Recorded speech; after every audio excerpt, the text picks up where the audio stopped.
The Napoleonic Wars, a complete history. Welcome and prepare to step back in time.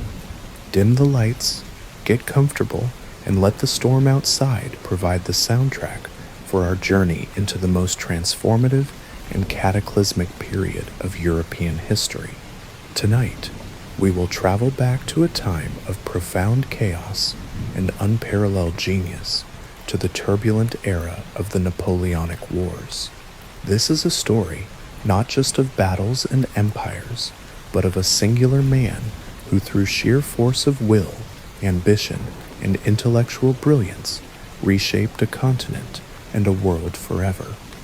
His name was Napoleon Bonaparte, and he was a storm in human form, a force of nature that ripped apart the old world order and forged something new from its ashes. The late 18th century was a time of seismic change in Europe. The intellectual fervor of the Enlightenment, with its radical ideas of reason, liberty, and the rights of the individual, had challenged the very foundations of divine right and monarchical power.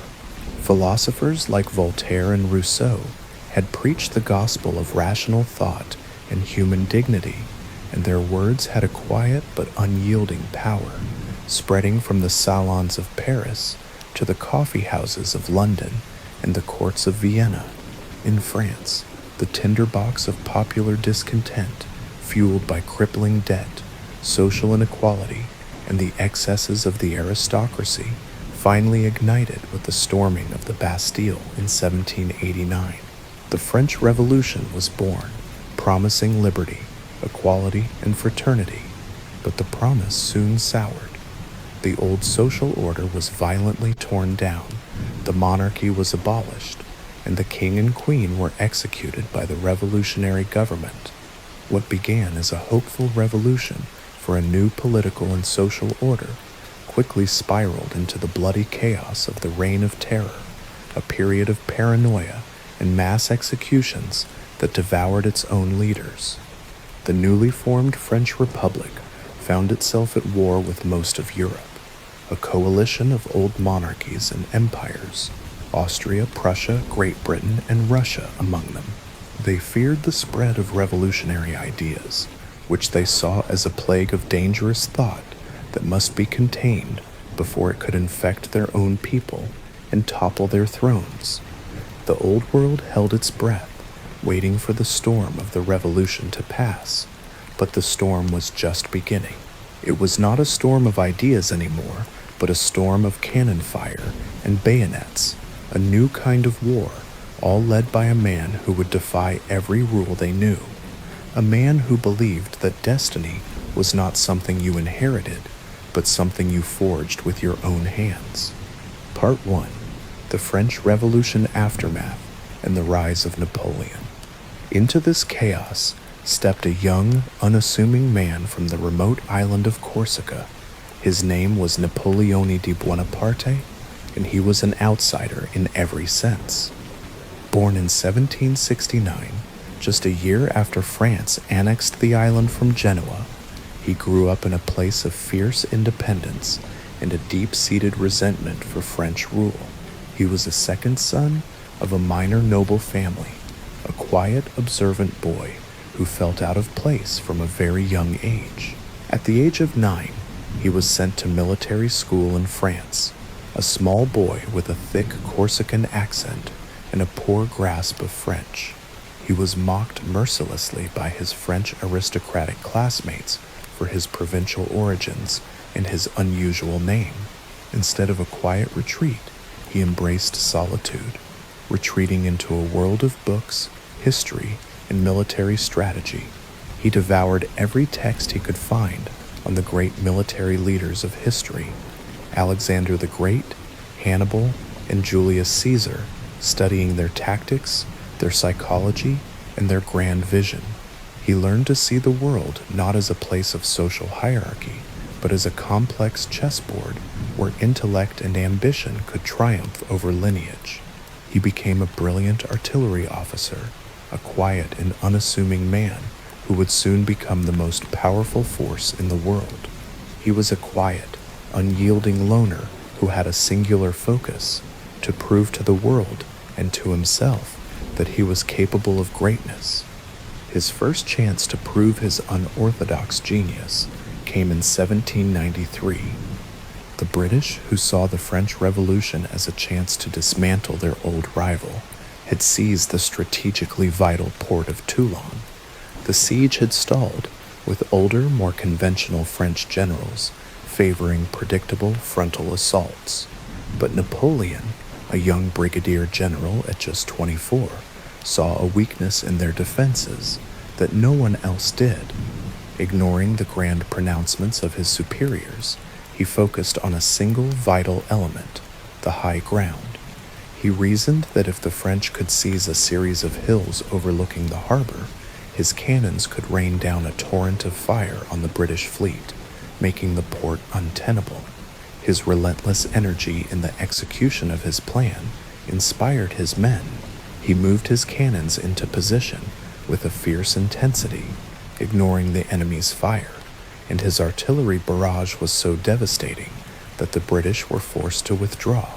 His quiet, unyielding success made him an overnight hero.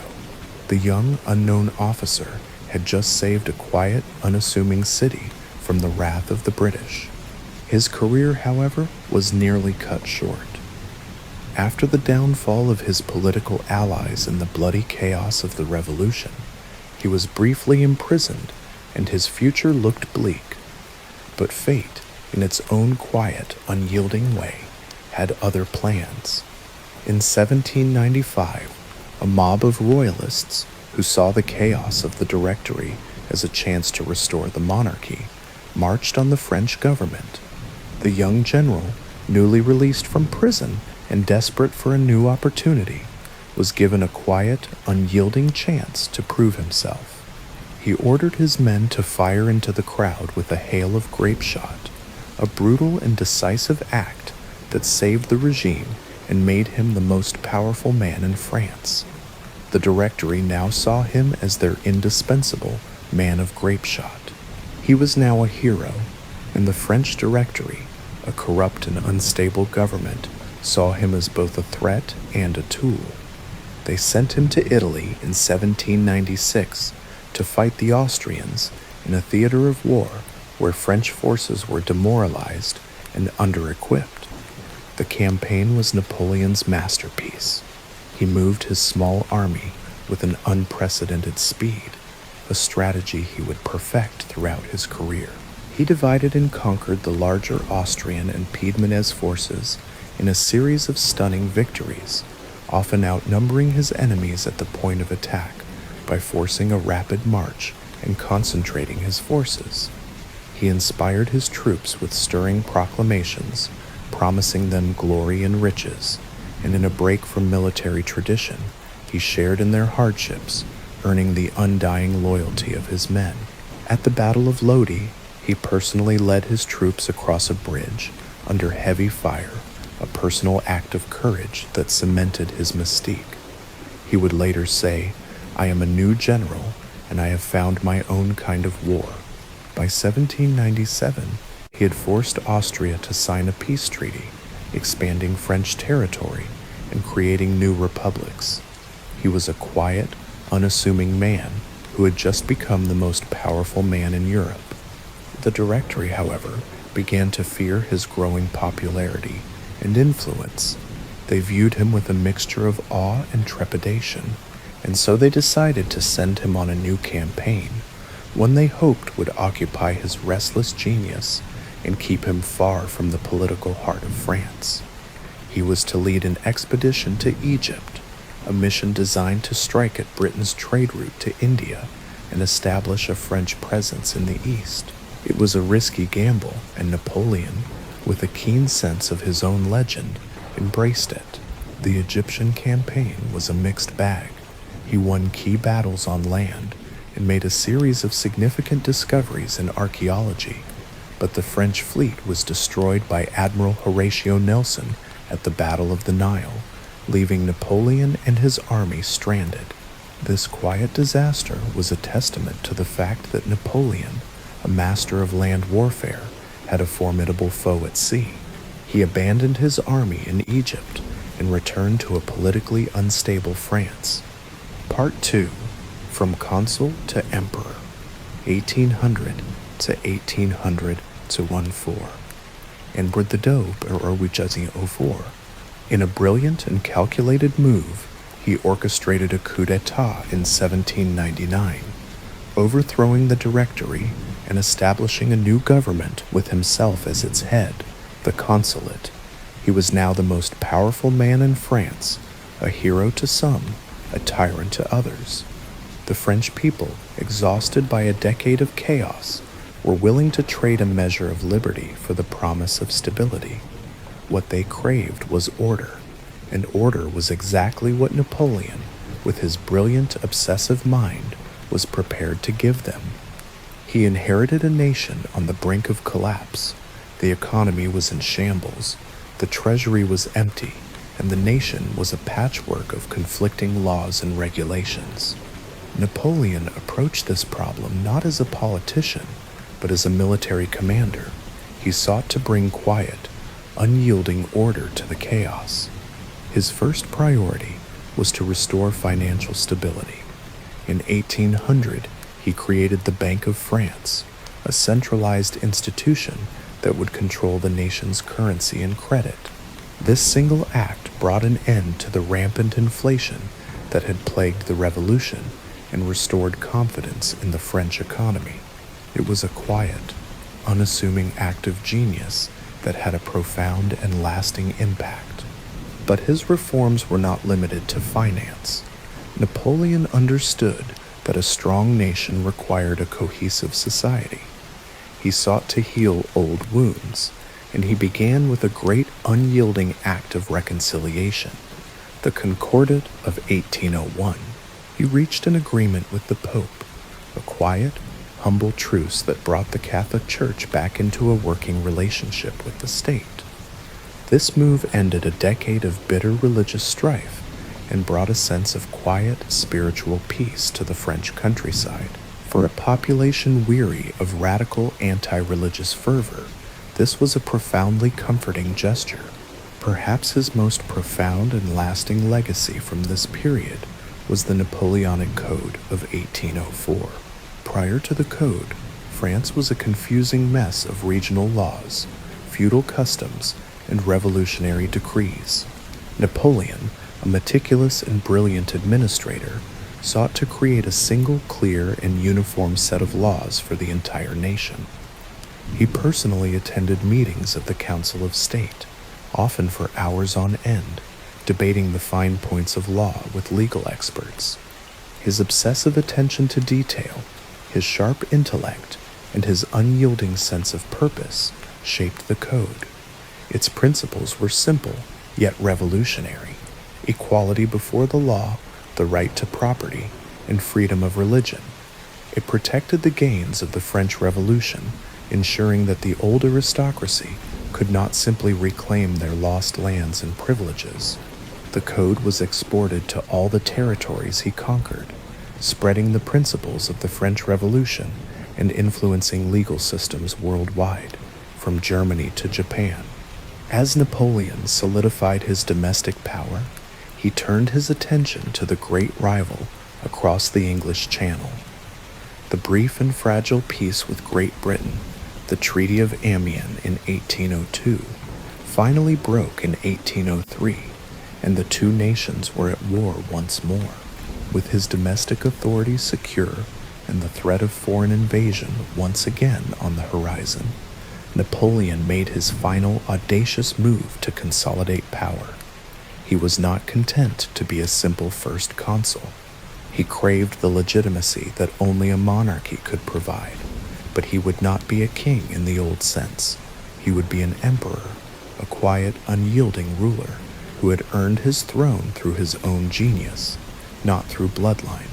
In 1804, a quiet, unassuming referendum was held, and the French people, in a vote of 99.93%, confirmed his new title. And so, on December 2, 1804, in a lavish ceremony at Notre Dame Cathedral, Napoleon Bonaparte crowned himself Emperor of the French. In a final audacious assertion of his power, he took the crown from the hands of the Pope and placed it on his own head. It was a clear and powerful message. His power came not from God, but from himself and the will of the French people. The quiet, unassuming hero of the Revolution was now a powerful emperor, and the stage was set for the wars that would follow. He had come from obscurity, and in a quiet, unassuming manner had remade a nation and a continent in his own image. Part 3. Early Victories. Austerlitz, Jena, Wagram, but the year is now 1805. The brief and fragile peace with Britain has broken, and the drums of war beat once more. Napoleon, with a keen sense of his own destiny, had prepared a grand army along the English Channel, poised for a massive invasion of Britain. He had a meticulous plan, a quiet, unyielding blueprint for a cross-channel assault that he was convinced would bring his great rival to its knees. But the British Navy, a quiet, unyielding force of its own, stood in his way. On October 21st, 1805, at the Battle of Trafalgar, Admiral Horatio Nelson, in a brilliant and risky move, shattered the combined French and Spanish fleets. It was a decisive and complete victory that ensured British naval supremacy for a century. For Napoleon, the path across the sea was now closed. His great invasion plan, a testament to his ambition, was now a quiet, unyielding failure. Napoleon, ever the pragmatist, simply turned his attention eastward. He had been preparing for an invasion of Britain, but his army was so well trained and so well equipped that he could simply pivot and face a new enemy, and a new enemy had arrived. The Third Coalition had formed, a grand alliance of Great Britain, Austria, and Russia, united by their shared dread of Napoleon's ambition. And so, in a quiet, unyielding storm of movement, Napoleon marched his Grande Armée across Europe, covering vast distances at a speed previously unseen in warfare. His genius was not just in battle, but in logistics, in his ability to move thousands of men and their supplies with a quiet, unyielding efficiency. He caught the Austrians by surprise, trapping their main force at Ulm in a masterful encirclement. It was a bloodless victory that yielded a massive surrender and left the road to Vienna open. The Austrian capital fell, but the war was not over. The Russian army, under the command of Tsar Alexander I, was still a threat. The climax came on December 20, 1805, the one-year anniversary of Napoleon's coronation, at the Battle of Austerlitz, also known as the Battle of the Three Emperors. Outnumbered by the combined Austrian and Russian armies, Napoleon was faced with a grand, unyielding force. The battlefield was a quiet, unassuming expanse of frozen land, mist-shrouded and cold. Napoleon, with a quiet, unyielding sense of purpose, had a plan. He deliberately weakened his right flank, luring the enemy into a trap. He was a master of deception, a quiet, unyielding force of nature. The Allies, seeing what they thought was a fatal weakness, committed their main force to attacking Napoleon's right. As the sun rose, burning through the fog in what would become known as the Sun of Austerlitz, Napoleon launched a surprise attack on the now weakened center of the enemy line. It was a move of pure audacity. His forces, led by Marshal Soult, surged up the Pratzen Heights, shattering the enemy's center. The Allied army was now split in two, and Napoleon's cavalry, in a quiet, unyielding act of brutality, drove the rest of the enemy army onto a series of frozen lakes where they were annihilated by French artillery.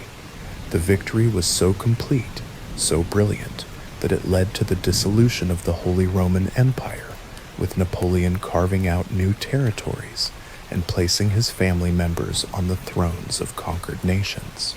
But even after this quiet, unyielding victory, the peace was fragile. the Kingdom of Prussia, a proud military power, foolishly chose to challenge him in 1806. The results were catastrophic. In a single day, the Prussian army was annihilated at the twin battles of Jena and Auerstedt. Napoleon's swift and decisive victory sent shock waves across Europe, and he marched into Berlin in triumph. He then turned his attention to Russia, the last of the major European powers, still openly hostile to him. The campaign against Russia was a brutal war of attrition, culminating in the bloody Battle of Eylau in 1807, fought in a blinding snowstorm. The battle was a Pyrrhic victory for Napoleon, a quiet, unyielding testament to the brutality of modern warfare. The battlefield was a silent, blood-soaked field of ice and snow, and the fighting was so ferocious that both sides suffered enormous casualties. Though the battle was a costly and inconclusive affair, Napoleon followed it with a decisive victory at Friedland. This led to the Treaty of Tilsit, where he and Tsar Alexander I of Russia divided Europe into spheres of influence. To enforce his will and cripple Britain economically, Napoleon implemented the Continental System, a large-scale embargo that forbade any country under his control from trading with Britain. He saw this as a war of economics, a quiet, unyielding way to starve the nation of shopkeepers into submission. In 1809, with the Russian front secured, Napoleon turned to face a resurgent Austria in what would be his last major military campaign in Central Europe. The Battle of Wagram, fought on the quiet, unyielding plains outside of Vienna, was one of the largest battles of the Napoleonic Wars. The Austrian army, now reformed and commanded by Archduke Charles, was a formidable force, and for the first time, Napoleon found his quiet, unyielding plans almost failing. The fighting was fierce, and for a quiet, unyielding moment, it seemed as though Napoleon might be defeated. But with a masterful combination of artillery and a brilliant, quiet, unyielding flank attack, he managed to break the Austrian lines and secure a victory. The cost was high, with casualties reaching into the tens of thousands on both sides. But the victory was decisive. It resulted in the Treaty of Schönbrunn, a humiliating peace for Austria, and cemented Napoleon's control over the continent. He was at the peak of his power. The quiet, unassuming man from Corsica now commanded an empire that stretched from Spain to Poland, a testament to his ambition and a foreboding sign of the unyielding storm to come. Part 4. The Peninsular War and Spanish Resistance. Anspaxius Rthuis, blot de plant or sportauto plime, from Ito Blanco, Anna Reklichkol. Even as he consolidated his power in Central Europe, a new and unexpected storm was gathering on his quiet, unyielding western flank. Napoleon's grand economic embargo, the Continental System, was a logistical nightmare and a disaster for the economies of Europe.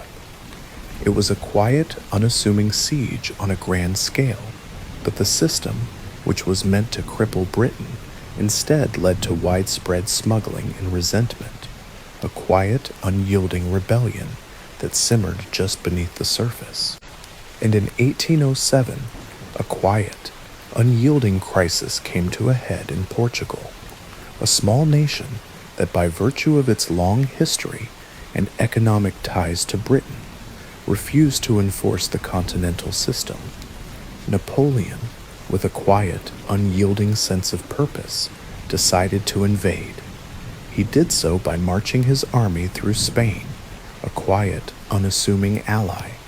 He expected a quick, decisive victory, a quiet, unyielding assertion of his power. But then he made his first great miscalculation. He decided to not just march through Spain, but to take control of it.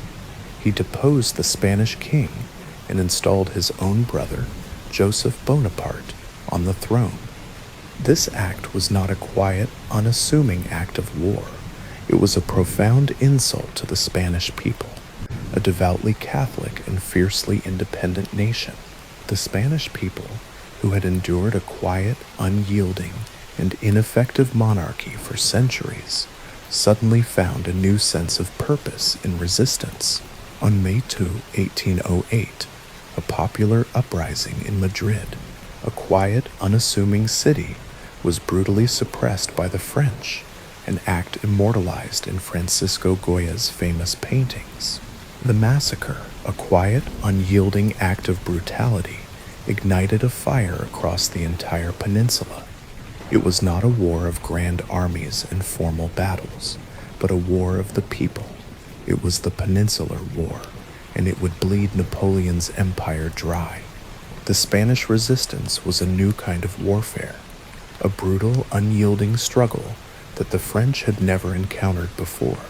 It was a quiet, unyielding, and constant threat. The Spanish coined a new word for it: guerrilla, or little war. Small bands of Spanish irregulars, often led by priests, monks, and local bandits, would harass French supply lines, ambush isolated patrols, and disappear back into the mountains. They were a quiet, unyielding force, a swarm of hornets against a grand, powerful army. They didn't fight by the quiet, unyielding rules of formal warfare. They fought with a quiet, unyielding ferocity, driven by a deep sense of patriotism and religious conviction. Napoleon dismissed the war as a minor annoyance, but it was a quiet, unyielding cancer on his empire.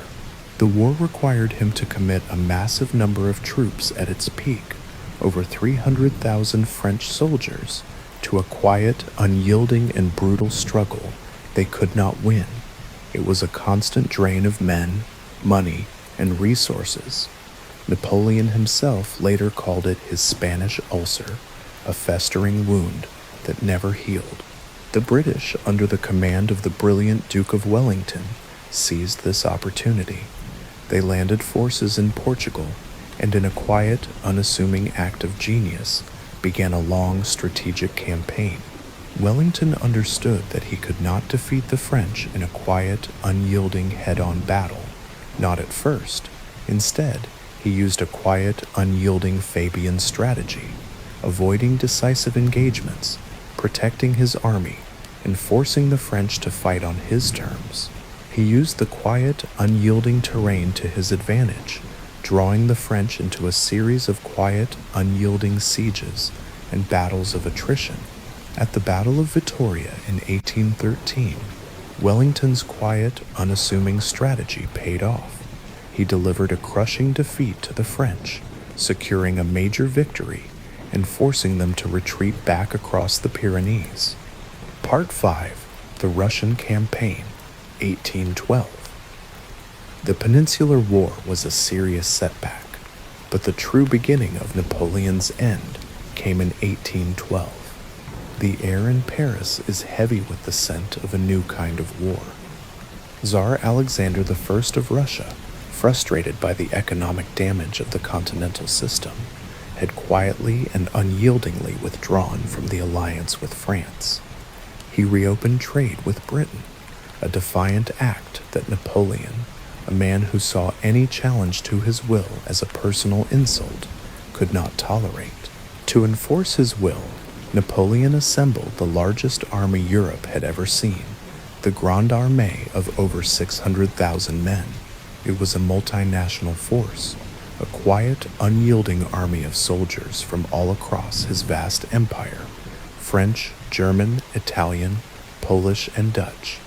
It was a force of staggering, unprecedented, and quiet, unyielding power. The invasion began on June 24, 1812, a quiet, unyielding march across the Niemen River. Napoleon expected a quick, decisive victory, a single, quiet, unyielding battle that would force the Tsar to surrender. But the Russians, a quiet, unyielding, and deeply spiritual people, had a different plan. They had studied Napoleon's tactics, his quiet, unyielding speed, and his reliance on decisive, quick engagements. They would not give him the battle he craved. Instead, they adopted a scorched earth policy, a quiet, unyielding, and brutal strategy of retreat. As the French army advanced, the Russians retreated, burning their crops, their villages, and their cities behind them. They left nothing for the French to eat, nothing for them to live on. The Grande Armée, a quiet, unyielding juggernaut, was slowly, quietly, and unyieldingly starved. Napoleon's logistical genius, so effective in the densely populated regions of Central Europe, was useless on the vast, empty plains of Russia. The supply lines were stretched to their breaking point, and thousands of horses, the lifeblood of the army, died from starvation and exhaustion. Disease, hunger, and desertion took a quiet, unyielding toll. The great, unyielding force was slowly, quietly, and unyieldingly bled. The Russians finally gave Napoleon the battle he craved at Borodino, a quiet, unyielding field of mud and blood, just outside of Moscow. The battle was a bloody and inconclusive affair. For a quiet, unyielding moment, it seemed as though Napoleon might be defeated. The casualties were staggering, with over 70,000 men killed or wounded on both sides. Napoleon's army had won the field, but it was a Pyrrhic victory, a quiet, unyielding testament to the brutality of modern warfare. The Russian army, though beaten, was not broken. It simply retreated, a quiet, unyielding force in the face of a great, unyielding storm. Napoleon entered Moscow on September 14, 1812, a quiet, unyielding victory that was in fact a profound and unyielding disaster. The city was largely abandoned, and on the quiet, unyielding night of September 15th, a great fire broke out, a quiet, unyielding inferno that consumed the city. The French emperor waited in the quiet, unyielding silence of the Kremlin, hoping for a surrender that never came. The Tsar, a quiet, unyielding, and devout man, had no intention of surrendering. He saw this war as a holy crusade to protect his nation from the quiet, unyielding tyranny of a godless invader. After a month of waiting in the quiet, unyielding ruins of Moscow, with winter fast approaching, Napoleon was forced to begin the Great Retreat. It was a frozen nightmare, a brutal, unyielding march through the relentless cold, starvation, and constant harassment from Russian Cossacks. The Grande Armée was decimated, reduced to a mere fraction of its size by the time it limped back to Poland. The Russian winter, a quiet, unyielding, and powerful foe, had done what no army had been able to do. It had broken Napoleon's quiet, unyielding juggernaut. Part 6. The Collapse, 1813-1814. The catastrophic defeat in Russia marked the beginning of Napoleon's downfall. The nations he had conquered now saw their chance for revenge. The quiet, unyielding legend of his invincibility had been shattered. Prussia, a nation still smarting from the humiliation of Jena, was the first to act. In a quiet, unyielding act of defiance, they broke their alliance with France and declared war. Sweden, under the command of Napoleon's own former marshal, Bernadotte, joined them. And then, the greatest blow of all, Austria, under the quiet, unassuming but brilliant guidance of Prince Metternich, formally joined the coalition. The Sixth Coalition was born, an alliance of Russia, Prussia, Austria, and Sweden, a quiet, unyielding force that aimed to end Napoleon's reign once and for all. Napoleon, ever the quiet, unyielding force of nature, rose to the challenge. He mobilized France's resources with an almost terrifying speed. But this new army, this new Grande Armée, was a far cry from the veterans of Austerlitz and Jena. It was an army of boys, of fresh, unyielding conscripts, brave but inexperienced, often referred to as Marie-Louise after the Empress, who had signed their conscription papers. They were a quiet, unyielding, but fragile force. Despite the overwhelming odds, Napoleon, in a final display of his tactical genius, managed to win a series of victories in Germany, culminating in his last great success at the Battle of Dresden. It was a brilliant, quiet, unyielding victory, but it was a temporary one. He had won a battle, but he was losing the war. The true climax of this unyielding struggle came at the Battle of Leipzig in October 1813, also known as the Battle of the Nations. It was the largest battle of the Napoleonic Wars, a quiet, unyielding clash of titans.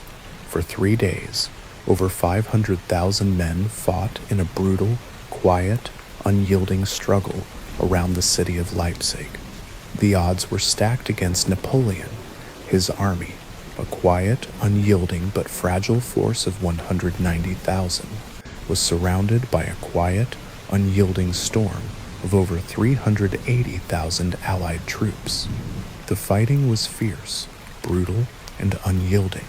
On the third day, with his army shattered and his forces running out of ammunition, Napoleon was forced to order a retreat.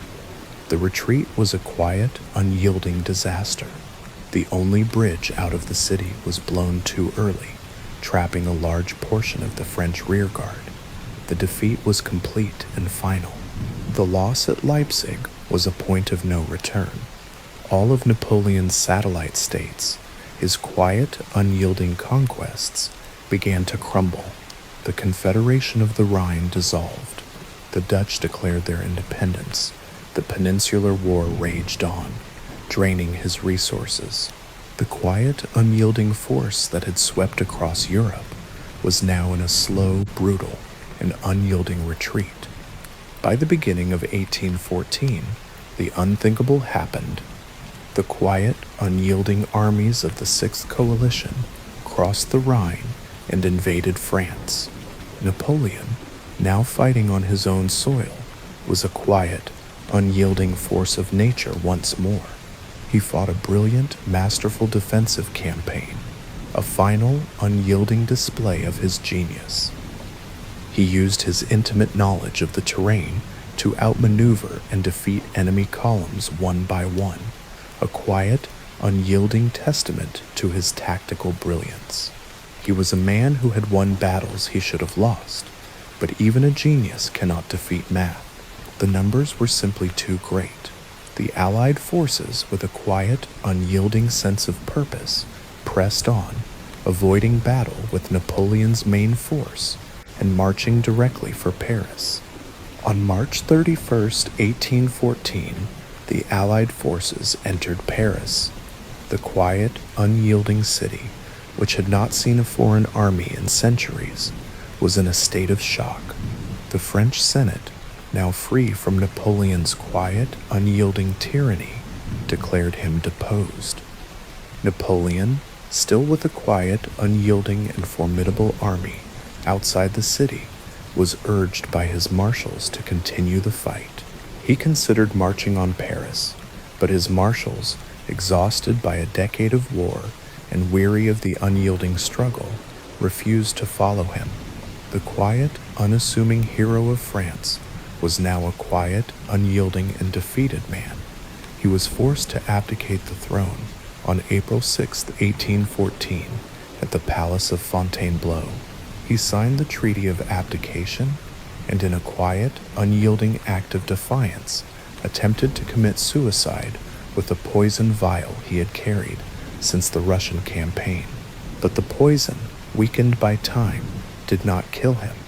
He was exiled to the tiny island of Elba, a quiet, unassuming act of grace from the victors.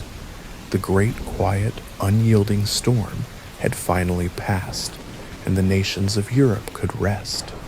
Part 7. The 100 Days in Waterloo. The nations of Europe, in a state of quiet relief, believed their work was done. They had exiled the great man to the tiny island of Elba, a quiet, unassuming act of grace from the victors.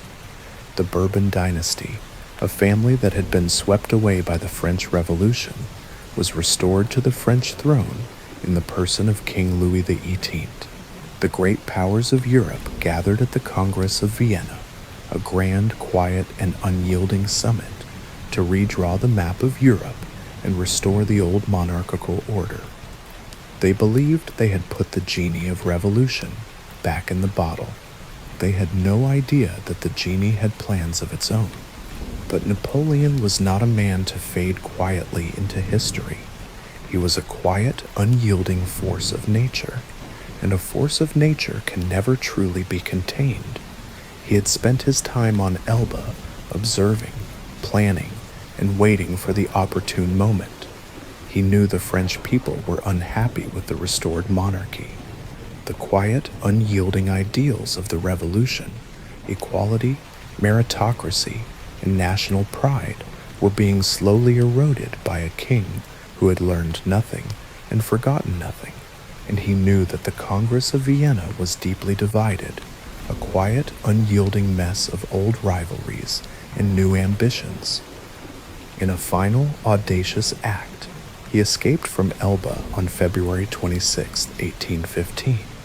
He landed in France with a small, quiet, unyielding band of loyal followers. The news of his landing, a quiet, unassuming whisper at first, spread like a wildfire across the nation. The king dispatched troops to arrest him at the village of Laffrey, a quiet, unassuming place. Napoleon, in a final act of unyielding defiance, faced a line of soldiers sent to stop him.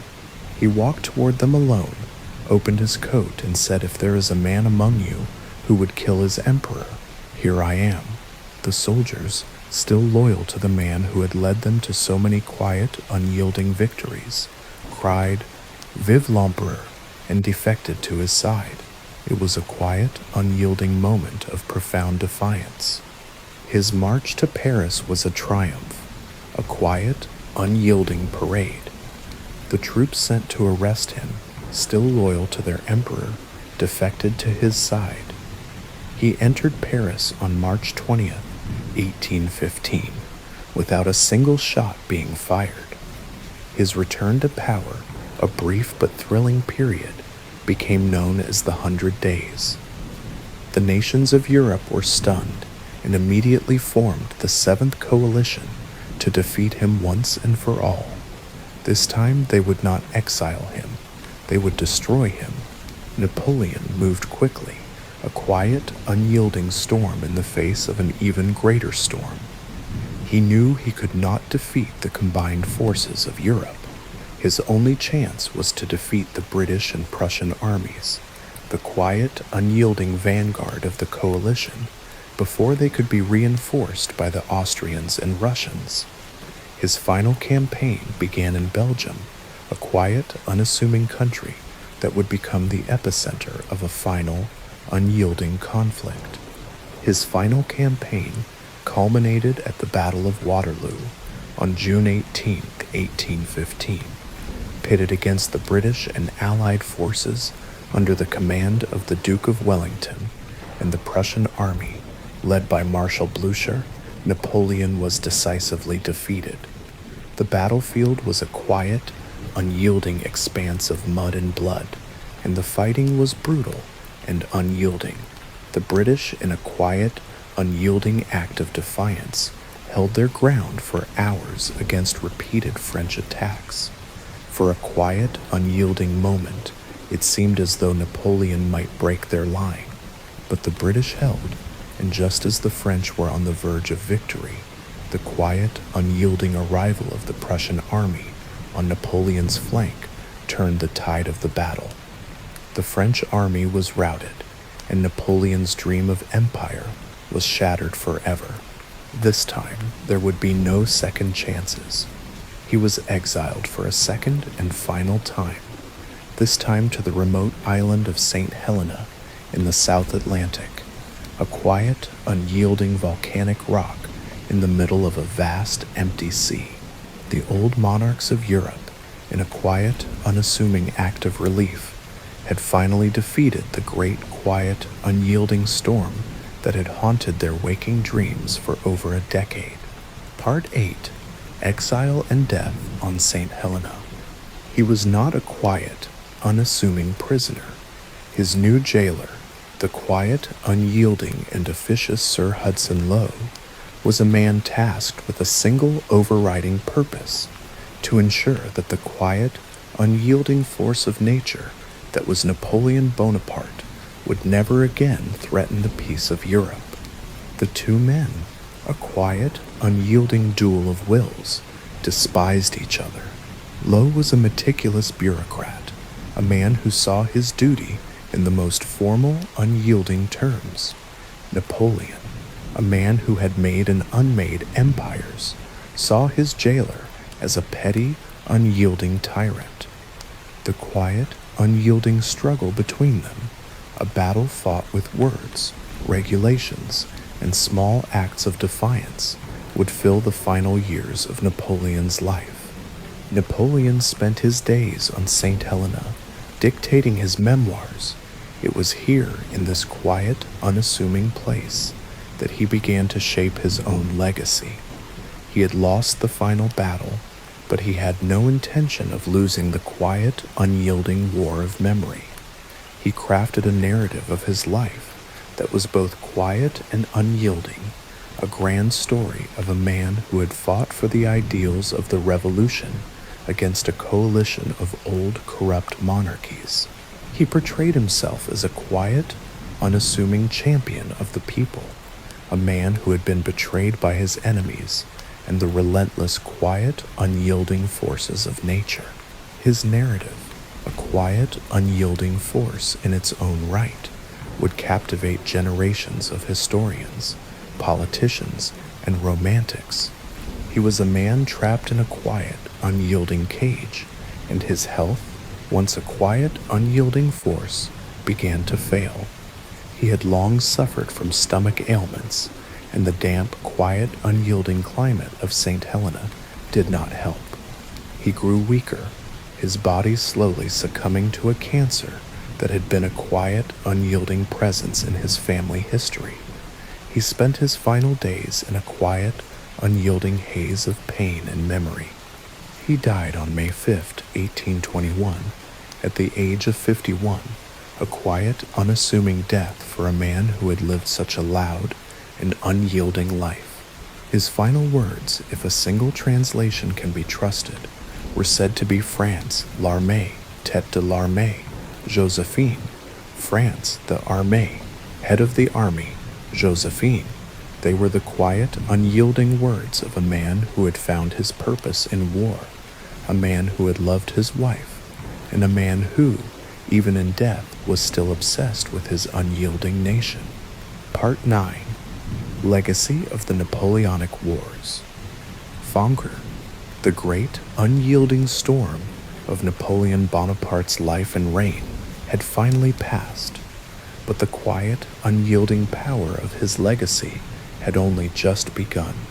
The Napoleonic Wars, which had consumed Europe for more than a decade and claimed the lives of millions, were not just a series of dates and battles. They were a quiet, unyielding testament to a new world order, a profound and brutal satire between the old world of kings and empires and the new world of nations and peoples. The most immediate and profound impact of the Napoleonic Wars was the quiet, unyielding redrawing of the map of Europe. The Holy Roman Empire, a quiet, unassuming relic that had existed for over 1,000 years, was formally dissolved. In its place, Napoleon created the Confederation of the Rhine, a quiet, unassuming collection of German states under French influence. This quiet, unassuming act of destruction and creation would, ironically, sow the seeds of German unification. The quiet, unyielding spirit of nationalism, a force that had been dormant for centuries, was now awake. The idea of a quiet, unyielding people united by a common language and culture, a concept so foreign to the old world of quiet, unyielding monarchical rule, had been unleashed. It was a genie that could not be put back in the bottle. But Napoleon's legacy was not just a quiet, unyielding reordering of borders. His political and legal reforms had a profound and unyielding impact on the governance of nations. The Napoleonic Code, which he had so meticulously and unyieldingly crafted, was a blueprint for a modern, unyielding society. Its principles of equality before the law, civil liberty, and property rights were exported to all the quiet, unassuming territories he conquered. Even after his defeat, the quiet, unyielding power of the code remained. It was a rational, secular system of law that was superior to the quiet, unyielding mess of feudal customs and regional laws that had existed before. It became the basis of civil law in countries as diverse as Belgium, Germany, Italy, and even parts of the United States. Napoleon, the quiet, unassuming tyrant, had given the world a quiet, unyielding gift, the rule of law. The Napoleonic Wars also had a profound and unyielding impact on military strategy. Napoleon had revolutionized warfare with his quiet, unyielding emphasis on speed, concentration of force, and the use of massed artillery. He had created the first true citizen army, a quiet, unyielding force of conscripts who fought not for a king, but for a nation. This quiet, unyielding transformation of warfare would have a profound and lasting impact. The wars of the 19th and 20th centuries, with their quiet, unyielding emphasis on mass mobilization and total war, were a direct legacy of the quiet, unyielding storm that Napoleon had unleashed. But the legacy of the Napoleonic Wars was not all quiet and unyielding. It was also a legacy of profound, unyielding suffering. The scale of the conflict was unprecedented, and the cost in human lives was staggering.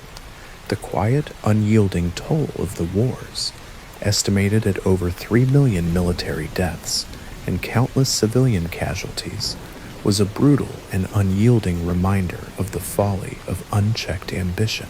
The wars had bled Europe white, and the quiet, unyielding exhaustion that followed led to a period of relative peace, but it was a peace born of quiet, unyielding weariness, not of genuine reconciliation.